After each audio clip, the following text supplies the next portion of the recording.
Yuwindu Carolyn. So I'm a First Nations person, and I'd like to reflect that, I'm on Gadigal land, unceded Gadigal land, and the whole continent is in a state of war, really. So, I'm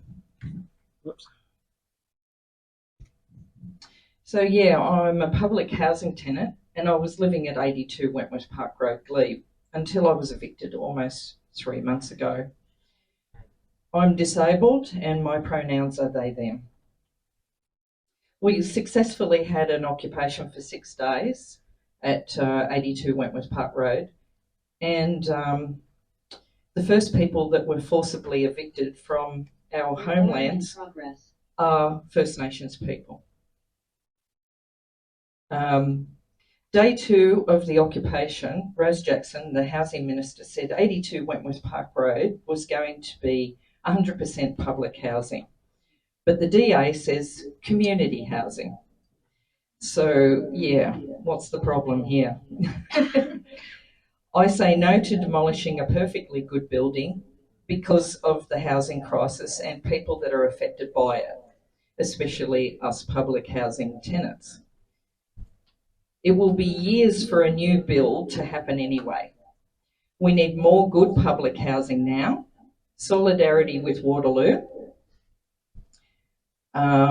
because Waterloo is under threat as well, and there's a lot more people affected by the potential demolishing of that place.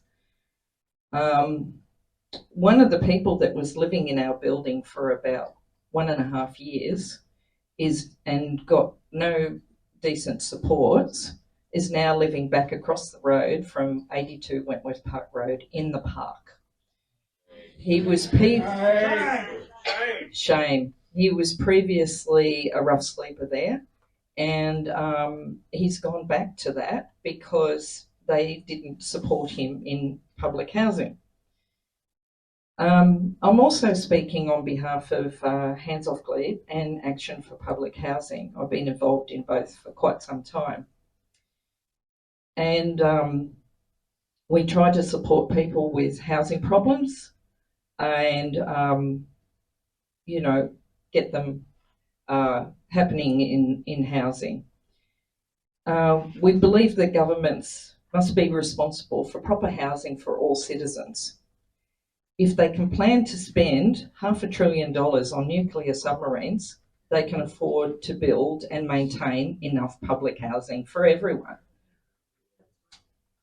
On this continent, we have some of the lowest amounts of public housing compared to many other countries. I mean, like Singapore. Singapore has, I think it's 81% public housing, which works really well.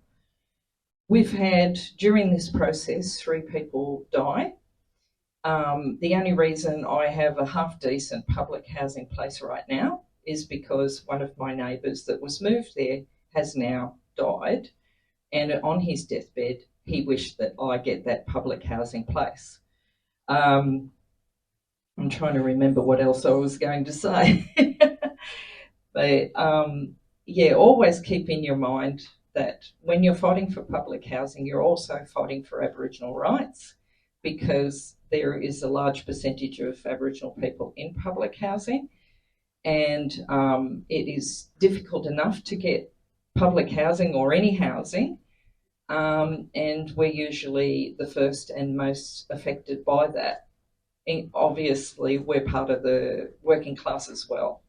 Even though I haven't worked for quite some time because of disability, I have worked for a number of years. But I think that's my time up, isn't it? Yeah? Okay. Lovely.